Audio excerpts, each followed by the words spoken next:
The year is 2013. The air in Chennai, India, crackles with an almost unbearable tension. Before us stands not just a chess match, but a collision of eras. A clash of titans, each bearing the weight of nations, legacies, and personal destinies on their shoulders. On one side, the reigning king, Viswanathan Anand, the Tiger of Madras, a legend. For 5 years, he has worn the crown, a symbol of India's intellectual might, a beacon of classical precision and lightning-fast intuition. He is the established order, the defender of tradition. But at 43, whispers of his age, of potential fatigue subtly permeate the grand hall. Can he defy time itself? And then the challenger, a phenomenon, a force of nature. Magnus Carlsen of Norway. At just 22 years old, he is not merely the world's highest-rated player. He is a revolution. The Mozart of chess, some call him. Others, simply, the grandmaster from another planet. With his unyielding will, his relentless pragmatism, and an almost superhuman ability to grind opponents down in seemingly equal positions, he embodies the future. He is here not just to win, but to conquer. This isn't just a championship. This is a battle for the very soul of chess. The seasoned maestro versus the relentless prodigy. Tradition versus innovation. And the world watches, utterly captivated, as the first pawn advances. Game 1, November 9th, 2013. Carlsen, with the white pieces, opens with knight to f3, a cautious yet flexible opening. A clear message: I will not be rushed. Anand, ever the pragmatist, meets it with solid, symmetrical defense. The initial exchanges are tentative, probing. Both players, like heavyweight boxers in the first round, are feeling each other out, testing the waters, unwilling to show their full hand. Carlsen pushes, trying to disrupt Anand's comfort zone. Anand, cool as ever, responds with precise counterplay. There's no grand explosion, no early knockout. Instead, a silent war of nerves unfolds. Each move a question, each response a declaration. After a series of careful maneuvers, a repetition emerges. Neither player is willing to risk an early blunder. The result? A swift, quiet draw. A half point each. The first salvo fired, and neither side takes an advantage. The chess world holds its breath, wondering if this will be a match of endless draws. A true test of endurance, where the slightest crack will decide everything. Game 2. The very next day, Anand, with the white pieces, opens with pawn to e4. This is his chance to strike, to assert his home turf advantage, to show the young pretender that the crown will not be yielded easily. Carlsen, with black, opts for the Caro-Kann defense classical variation. A solid, principled opening, but one that can lead to sharp battles. Anand pushes and pushes. Carlsen defends and defends. The game enters a highly symmetrical endgame. Again, repetitions. Again, no decisive breaks. The result? Another draw. 2 games, 2 draws. The score remains level. Was this a sign of Carlsen's impenetrable defense, or Anand's cautious respect for his opponent? Or perhaps the crushing pressure of the World Championship stage, where every mistake could be fatal? Game 3, November 12th. Carlsen, with white, he introduces a slight variation. A subtle shift in the dance. Anand responds with a sharp novelty on move 10, knight to d4. A bold move. It creates complications, forcing Carlsen to think on his feet, to deviate from his prepared lines. For a moment, just a moment, it feels like Anand has seized the initiative. He plays with renewed energy, pushing for an advantage, daring Carlsen to falter. The position becomes complex, fraught with tactical possibilities. This is Anand's territory, where his tactical brilliance can shine. He pushes Carlsen, making him work. We see Carlsen for the first time take long pauses, his brow furrowed in concentration. But Carlsen, the ultimate problem solver, finds a path. He navigates the complexities with breathtaking precision. He doesn't succumb to the pressure. Instead, he simplifies, trades pieces, and once again, brings the game into a drawing endgame. After 51 moves of intense struggle, another draw. 3 games, 3 draws. The score is 1.5 to 1.5. The pundits began to wonder, was Carlsen too cautious? Was Anand simply too strong to break? The match was psychological, a war of attrition where neither combatant could land a decisive blow. Game 4, November 13th, Anand, with white, unleashes the Roy Lopez Berlin defense. And not just any Berlin, but the infamous Berlin Wall variation. This opening, known for its drawish tendencies, its solidity, has been used by Kramnik to famously neutralize Kasparov. Was Anand sending a message? Was he trying to force Carlsen into submission through sheer impregnability? Carlsen with black is unperturbed. He embraces the challenge, playing the Berlin with surgical accuracy. The game quickly enters a highly simplified endgame, typical of the Berlin. Pawns are traded, pieces are exchanged. It's a masterclass in positional play, but one that offers little hope for a decisive outcome.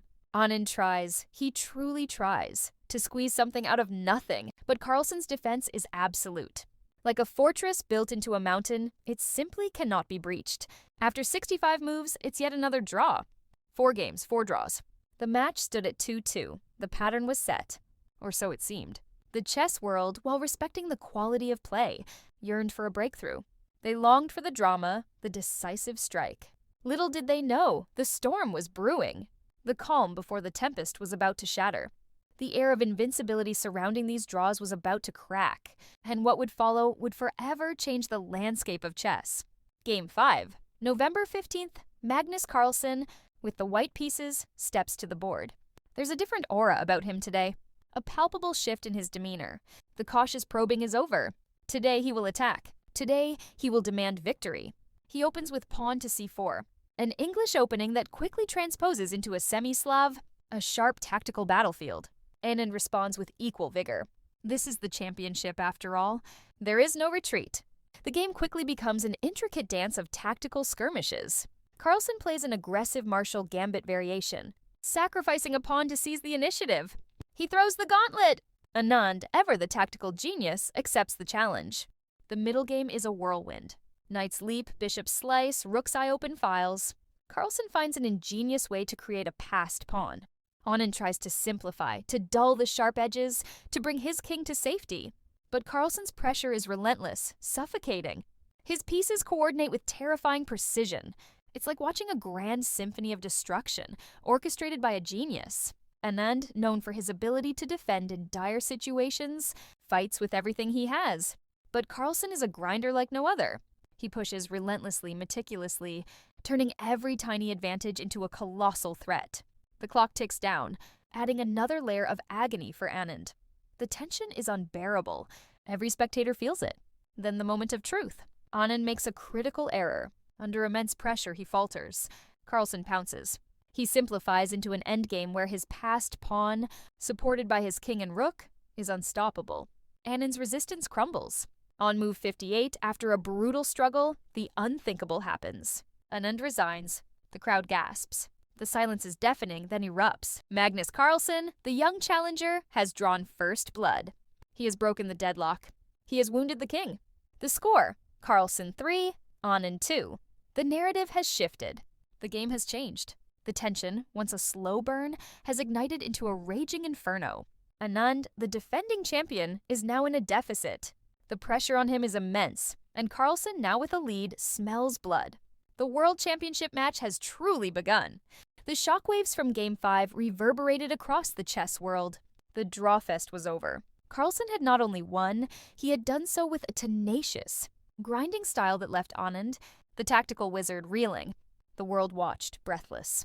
What would Anand do? How would the champion respond to this devastating blow? Game 6, November 16th, a mere 24 hours after his first defeat, Viswanathan Anand, armed with the white pieces, faces his greatest test. The pressure is unimaginable.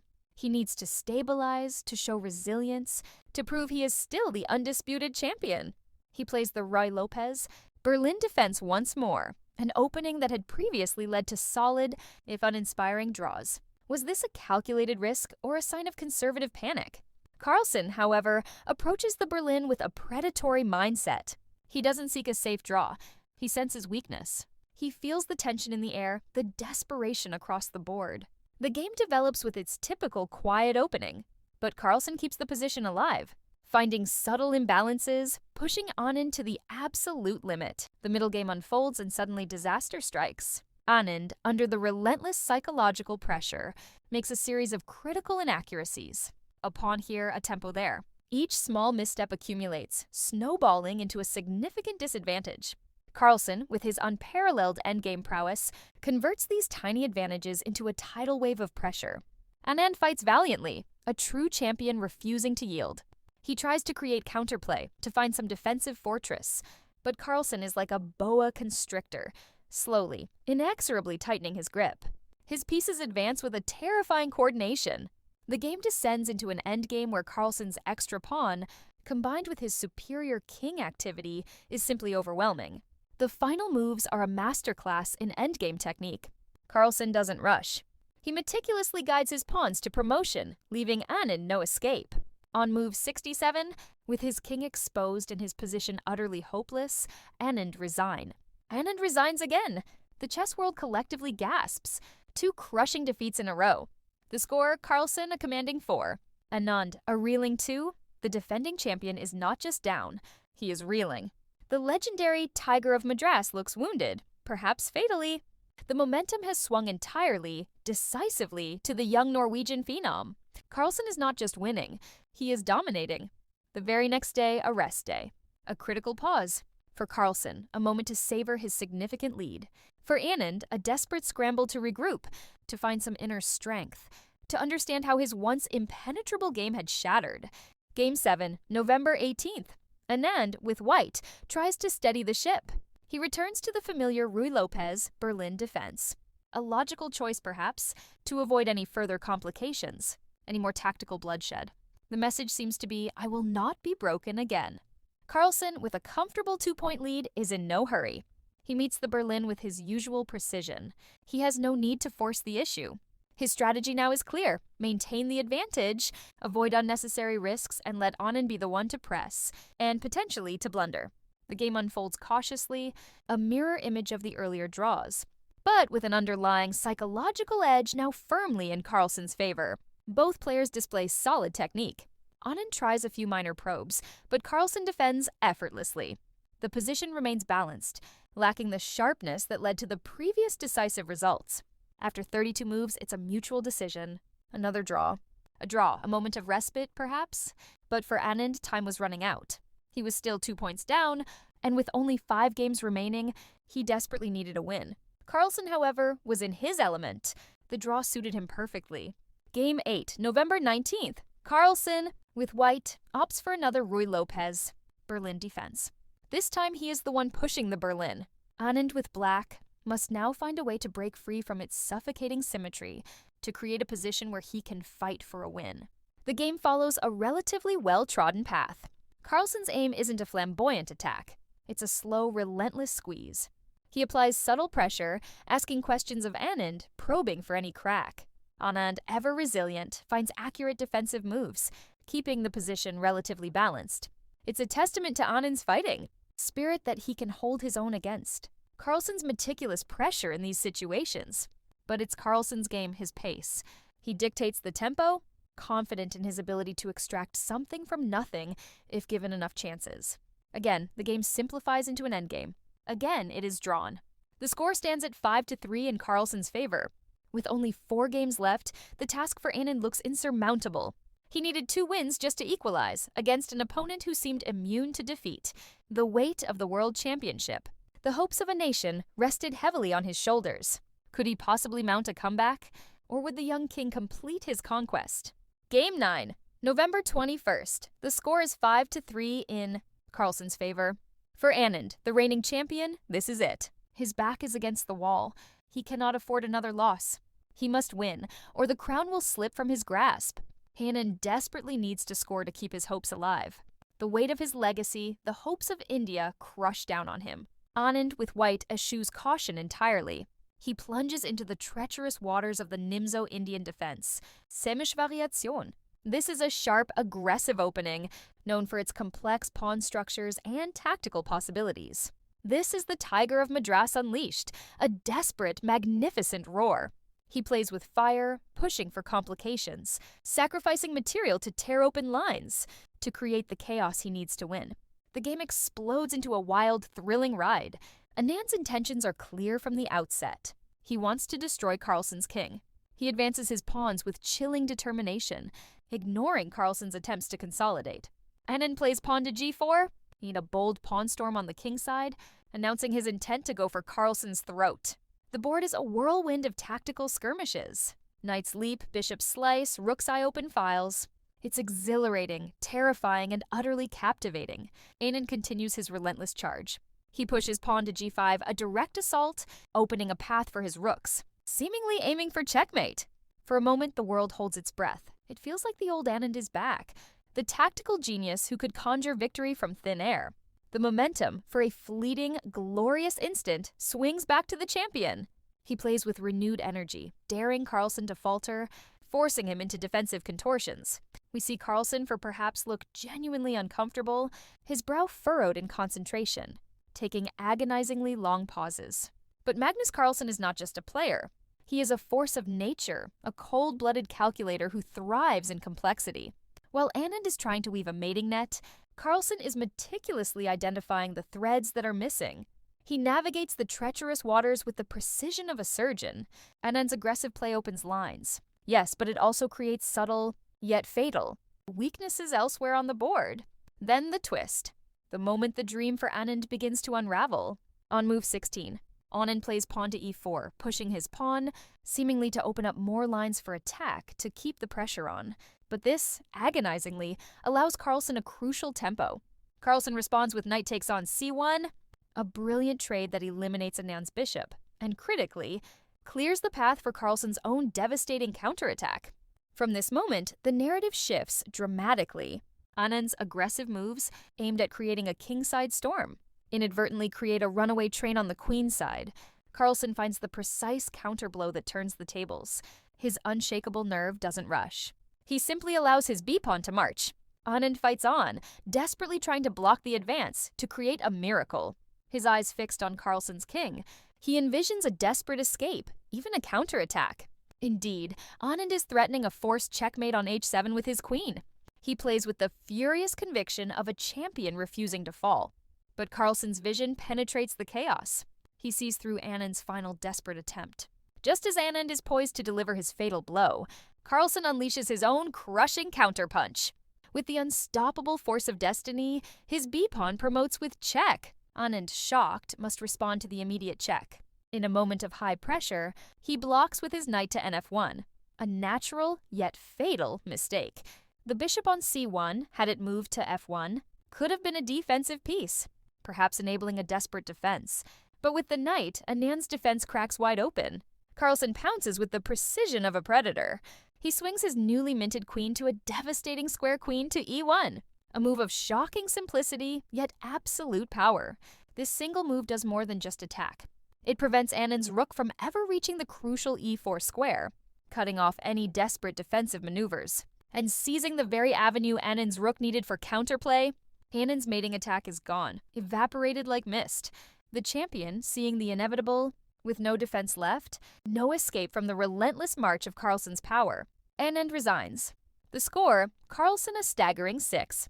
Anand a valiant 3. With this win, Carlsen reaches 6 points. He is now just half a point away from claiming the title. Game 10, November 22nd, the final act. The air in Chennai is thick not just with anticipation, but with the palpable weight of history. For Magnus Carlsen, the mission is clear. Secure just half a point, a draw, and the World Championship title is his. For Viswanathan Anand, the equation is brutal. He must win, or his reign ends here today. This is the champion's last desperate throw of the dice. Carlsen, with the white pieces, opens with pawn to e4, then immediately steers into a Sicilian defense Moscow variation. It's a solid, well-known opening, but crucially, it's one where white can often steer the game into simplified, less risky lines if desired. Carlsen isn't looking for a knockout blow. He's looking for stability, for control. He's building his fortress, piece by painstaking piece, to earn that decisive half point. Anand, understanding the gravity of the moment, knows he cannot play for a passive draw. He must create complications, force Carlsen out of his comfort zone, and somehow conjure a full point from the jaws of defeat. He battles fiercely, looking for any crack in Carlsen's armor, any opportunity to unleash his famous tactical prowess. The game unfolds as a masterful display of Carlsen's defensive genius. Anand tries to generate play on the queen side, then shifts his attention to the center. He maneuvers his pieces, trying to create imbalances, to find a way to undermine Carlsen's rock-solid position. Each move by Anand is a desperate plea for a fight, a chance to turn the tide. But Carlsen, the pragmatic genius, refuses to give him an inch. He maintains absolute control. He systematically exchanges pieces, simplifying the position down to its bare essentials. Every exchange is calculated. Every simplification takes Anand further away from the chaos he needs and closer to the inevitable draw that Carlsen desires. The game enters a knight and pawn endgame. For any other player, such a position might offer a glimmer of hope. But against Carlsen, the endgame maestro aspirations of a win. He meticulously maneuvers, snuffing out every last ember of Anand's attacking fire. The clock ticks down, but time is no longer a factor for Carlsen. He is simply guiding the game to its preordained conclusion. Anand fights with the dignity of a true champion, pushing until the very last possible move. He is a warrior to the end.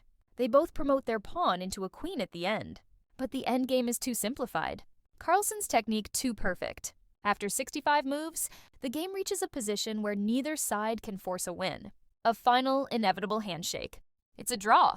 The crowd, though quiet, understands the immense significance of this half point.